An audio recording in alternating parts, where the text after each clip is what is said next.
very close to you, isn't it? Indeed, I cannot be more biased about this matchup, to be honest. I'm sorry to Marco. He's one of your close friends, you said, right? Indeed. And knowing him very well, he's a very good player. After coming with a top in West Birmingham, I'm sure that he wants to repeat in the European Championship. Oh, did he do it with Ryzeal Mitsurugi there as well? Pure Ryzeal. Oh, pure Ryzeal at that point. But now we are over to the Mitsurugi part. And there is a Perulia in the standby phase, immediately netting a draw off of that Ryzeal there. That is usually the start you want to have, but into a Perulia, it's pretty rough, honestly. Yeah, it's really, really rough because now you actually get to search swords, so not even immediate access to Ice Ryzeal that could play around it a little bit better. Let's see where we're going to go with this. I mean, we could just summon out the sword and then go into King of the Feral Imps to add Habakiri and then try to play more from the deck. Maybe eventually go out for a detonator here, but we've drawn 2 cards already on the side of Marco, so there's no guarantee that it's gonna stop after this Perulia. Yeah, Pot of Greed already resolved as the first motion of the day. Marco must be feeling good. And I mean, Ryzeal Mitsurugi's deck that, especially I guess Perulia needs to adapt very good their plays, because he needs to go as fast as possible to Mitsurugi in order to play a little bit. Wow! Marco maybe already had the Avermold Charmy already, or alternatively just drew into it with the Perulia draws. That Ryzeal cross is not going to help much. I think we're going to go into the detonator there and leave it as it is. That's what I'm assuming. Yep, there is the detonator. And yesterday we had another draw here. We had a little conversation, and I remember you saying Detonator is a heck of a card. Oh yeah. And I mean, if you don't have infinite impermanence, Ryzeal Detonator can be enough against some decks, even though... Oh, okay, hold on. All right. Triple Tactic Talents, we're having a sweet look, and we're finding multiple engine cards for the Evil Twin deck, and also the Fiendsmith Engraver in there. Honestly, out of those, maybe the Engraver really being the most scary one here, I want to say. I can definitely see that, because you can just add the Tract with it. You have Larry in hand as well. I think, what are you even going to search at that point? Lacrima. It's, But you really don't want to normal summon another monster other than... Thing. Yeah, and then you kind of want to summon Lacrima from the deck as well, so... I think the Engraver really is what changes this here, because... Yeah, you can't really stop the live stream cards anyways, as there is now this super powerful Link 1 monster for the deck, which of course is the Evil Twin Kizikil deal, and therefore any Kizikil monster really does it right on the spot, transforms you at least into Fiendsmith combo, but we're making the decision here from Kostas to instead just go after Live Twin Kizikil there. It's very interesting, because this deck usually doesn't play well into fields, but Detonator is not the worst card to play against, because if you normal summon your Live Twin Kizikil and Detonator is being chained, you just summoned a Lilla, and Lilla then again. Wow, that was the draw for turn. That is massive. Infinite impermanence, making sure that maybe this game is not going to be infinite, but rather going into Marco's favor quickly here. What a start for him, and the Engraver still there, ready to be discarded. One reason to keep the Engraver in hand, though, could be if we have Drone and Lockbird ourselves, possibly, because if we do have that, that would be a perfect answer. Just a note that Kostis chose to return Kizikil into the deck because he's the one that can go to the Link 1 instead on the Live Twin, since the Kizikil deal only needs a Kizikil in order to be summoned. True. Very much right. Now the Fiendsmith track, so there was no response with Drone and Lockbird on the resolution. One thing noteworthy, even though we have negated the Ryzeal Detonator, there's still 2 things about it, because it gives material for Ryzeal Cross to negate a monster effect anyhow, and there is a Mariologic Aggregator underneath it, so we can activate the effect at some point, making sure that the Aggregator in the graveyard eventually gets to activate its effect. So even though the Infinite Impermanence was there, it's still not all over with what the Detonator can do. But we have good ways to force out the Detonator responses here, right? We have Requiem. Requiem is going to be able to summon out Lacrima if you want. You can just also go for another Engraver and then immediately just attach or equip the Requiem from the graveyard and force out the first detonator. In fact, we're negating the Requiem here. Yes. That is interesting, because now we basically have all the interruptions off. We know that there is no other piece of the Kill engine there, but I'm pretty sure that the Live Twins Fiendsmith deck is going to be able to bridge. So Kostis chose to only play against the Fiendsmith, since now Marco probably needs to normal summon the Lacrima in order to keep going with his Fiendsmith engine. Otherwise he could access the Live Team. So Marco right now needs to take the decision if he's going to play with Live Team or with Fiendsmith. Are you sure about that? Because I think you can just activate Requiem here, then Detonator must kind of be chained and send the Aggregator to the graveyard to negate the... Yeah, to negate the engraver.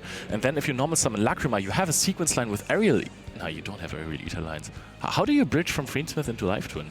Do you? You bridge it's usually the other way around. Yeah, you can... because it's so easy to bridge the other way around. Yeah, sure, but... You can turn K-Skill Deal into Requiem I know, but there has to be another way, right? Yeah, there has to be a way that both of these engines work with each other.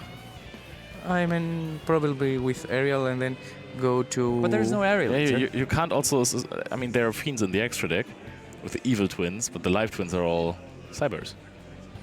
No, they're not Cybers. They are... are... I've played this deck. They're Fiends. They're Fiends. You mean the Evil Twin Lilla? The main monsters. Oh, the main monsters. They are different attributes. They're Aqua, Cybers. But yeah, there's Cybers, there's Spellcasters. There's all kind of different attributes. But there is a Cybers in there. I'll give you that, Leo. But I thought you were still talking about the main... No, the Evil Twins, they are the Fiends, which is why you can bridge there. And that's why they're evil as well, right? Exactly.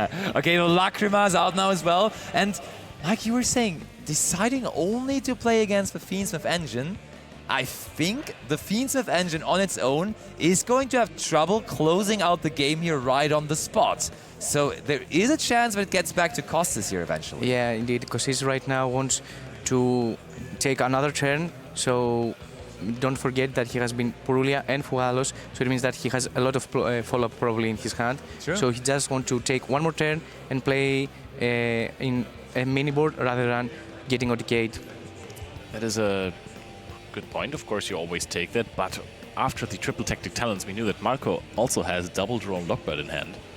Plus the setup probably Desiree that we're going to see. Sequence, and I mean, if we go into Desiree, there might also be a way to get rid of the cross even, so there's even less follow-up than for Kostis. That could still be, well, more than enough for Marco, what he's trying to do here. Okay, immediately linked off for the Agnum Day, of course. We're seeing Fiends of Agnum Day a lot this weekend. I feel like we're almost seeing it more than the Caesar, actually. We're preferring the Link Road and the Fusion Monster in between instead of the also powerful rank 6. Yep, and I mean, you're not quite getting the OTK just with Agnum Day and Desiree. That's why we're sending the Ryzeal cross. Agnum Day activates, becomes a Desiree, and now we can just attack freely over the detonator. So we have outed the field. We can attempt at least. We're going to probably calculate some math here. Attack over detonator, everything resolves. And I think Marco, even though this isn't the most impressive field that he could put up, it is Desiree plus double draw and Lockbird. So if a Called by the Grave was drawn by Kostis, you wouldn't even have to negate it. You would just throw another drawn Lockbird at it and be fine. Yeah, this definitely does look alright. Noteworthy though, that Desiree does not have sequence as a monster equipped to it, meaning X Ryzeal would be huge, but on the other hand, there's Aggregator already in the graveyard, and therefore that's not that big of a deal anymore. Good point, but you could send Velen and destroy Velen is for set cards only though. Alright. And then we have Ice Ryzeal as a normal summon, will be answered with the Desiree, rightfully so. Seems but is there just another Ryzeal? Oh, it is Ice Ryzeal, which will be special summoned. It's not necessarily the one you want, but it does work with something like a King of the Feral Imps, even though King of the Feral Imps also doesn't do too much if you know that you will be under Droll and Lockbird after this. The thing is, Aggregator is in the graveyard now, or Detonator is in the graveyard, and Ryzeal Cross is in the graveyard as well. So the Ryzeal engine, it doesn't really do too much right here. If we get to Duo Drive searches us too. Of course, we do get Droll and Lockbird on the resolution, but how much can we do with two monsters that we search? Possibly. Okay, it looks like, we do go into Duo Drive. I guess we get X Ryzeal then. We could toy around with X Ryzeal actually sending Eclipse Twins. Oh, I feel like Eclipse Twins might be a real good tool to work around all of this here. Now uses the Duo Drive, of course. I feel like there is a way for Costas here. Definitely looks I like think it. there's only one Xyz though in the graveyard. So Clipson cannot reborn right now the detonator. Yeah, not yet, that's true. But with Node, obviously, it's a very good play. Yeah, that's probably what you want to go for. There is the Node, so we have now, and I mean, we can also just use the effect of X Ryzeal. Oh, wow, that is enough! Start now, and everyone knows this deck excels at going first, can basically play around any hand trap except for Mulchami Fugalos. That is an absolute nightmare to play against if you are on the live Twin Fiendsmith strategy. Alia, don't be a snitch. We're not seeing the Mulchami Fugalos here, but Marco has the live Twin Sunny snitch instead. Knowing his face, he has something in his sleeve, trust me. Okay. You know your friend Costas very well, so let's see. There is Droll and Lockbird, and now we will have to find out how impactful that even is against the live Twin Fiendsmith deck, because in my book, under my radar, under my watch, whenever I activated that Droll and Lockbird against live Twin Fiendsmith, it didn't really feel like it was doing too well, but let's find out here. You know what I think? I think that Marco even could have an answer for that, and it's just like, all right. Alrighty. All right, we'll take that. I can still full combo here, especially because we started with the Quizzical. I don't even need to activate Quizzical deal effect, because that would include drawing. Or can you activate that? I mean, we've had a discussion about this before. The Twin Quizzical deal is sending to the graveyard there, yeah. And we did send the Sweet to the graveyard with that. Oh, hold on. Okay, I think that is what we're...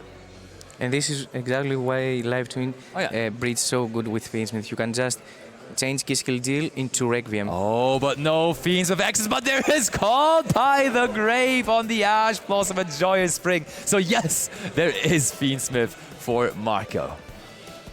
And I want to see right now how Marco can combo under Droll, because we had a discussion earlier if Droll is good against the live Twin Fiendsmith or not. And as you, Basti, said, it's rather mediocre since he can access his Fiendsmith engine very easily, as we can see right now. Absolutely. Do we see a Caesar this time around, though? That's what I'm curious about. I would expect it, but you never know, of course. And I mean, not only the Fiendsmith engine, but also just the Evil Twins and Live Twins, they just work really, really well under Droll and Lockbird. You just get to still anyhow go into Evil Twin Quizzical and Evil Twin Lila setup. You may even go into Evil Twin Troubled Sunny if you like, and that's just not impacted. Okay, you don't get the draw off of Evil Twin Quizzical, I guess, but you will be fine without that. Absolutely. I mean, Droll and Lockbird basically is, for Marco, rather a security net, knowing there won't be any Mulchami Fugalos action. Yes. So actually, when this card resolves against you, you're like, you know what? Yes! Yes, thank you.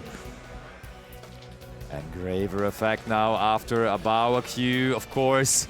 The new boss monster, essentially, from all of the Fiend decks out there. Unchained uses this, and of course also the Live Twin Fiendsmith deck is using it, and we're discarding Fiendsmith in Paradise. What a discard that is, because out of a dead card in hand, we just actually made a real interruption in the graveyard now. I mean, the Lacrima in the graveyard becomes significantly less strong, but look at this field. Look at this setup. Costas will now have to play into this with only 4 cards in hand. Droll and Lockbird did nothing. Ash Blossom was banished later on, but the cards that Costas has in hand, they don't look too bad. Let's find out. We will have to deal with so many things. Interesting decision, honestly, by Marco to summon that Caesar in defense position. Sure, playing around Lightning Storm here a little bit, but it's not that big in terms of defense points anymore. It's only 1800.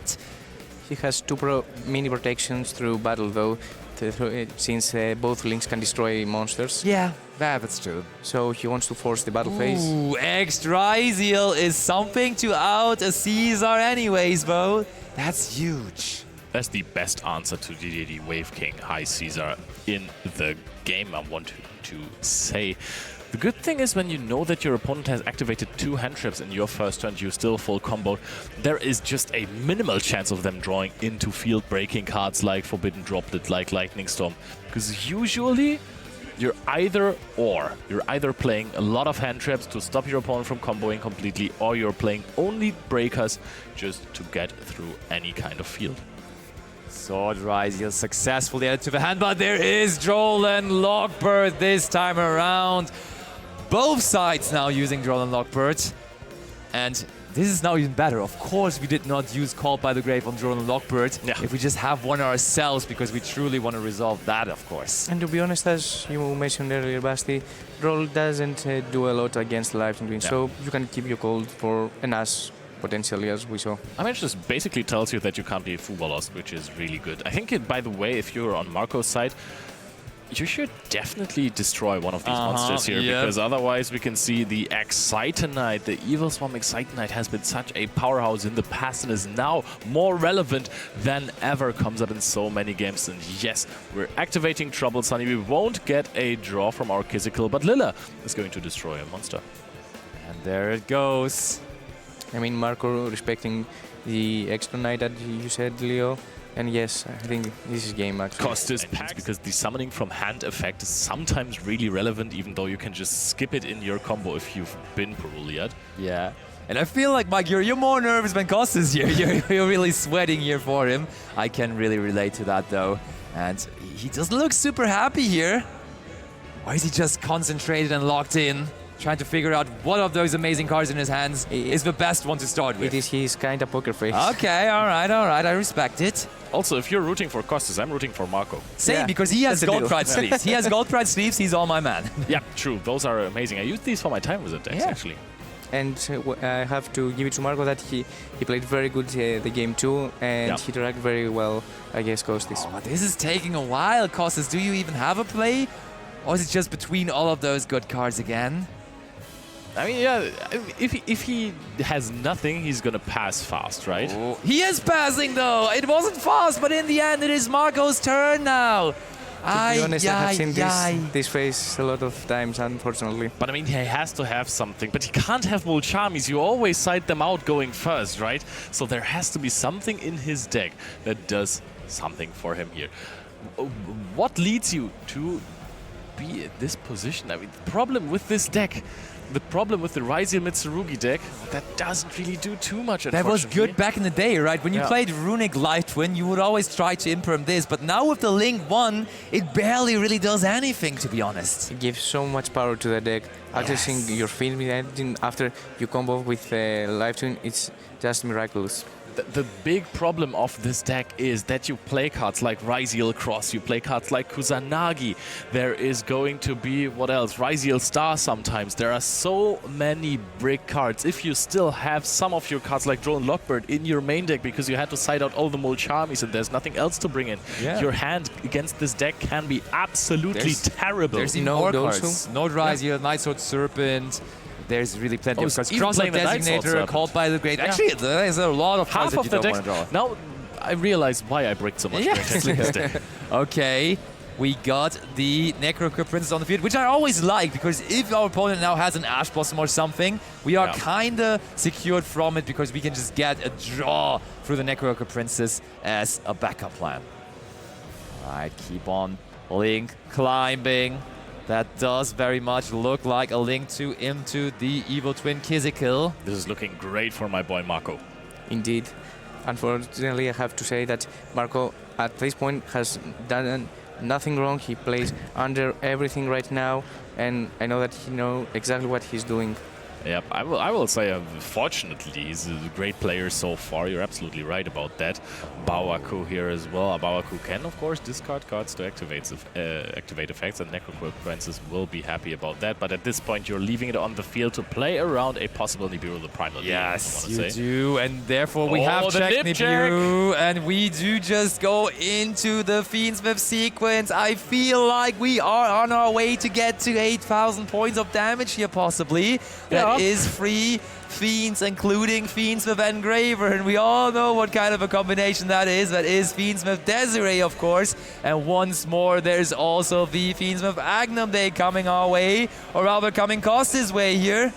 Now, Costas, do you have... Nope, this is no Nibiru at the end of the main phase, not even bluffing his way through this. Abawaku attacks, Agnum attacks, Agnum puts itself into the spell trap zone, Desiree attacks, Costas is just nodding here and shows the Night Sword Serpent in hand, gives up the hand.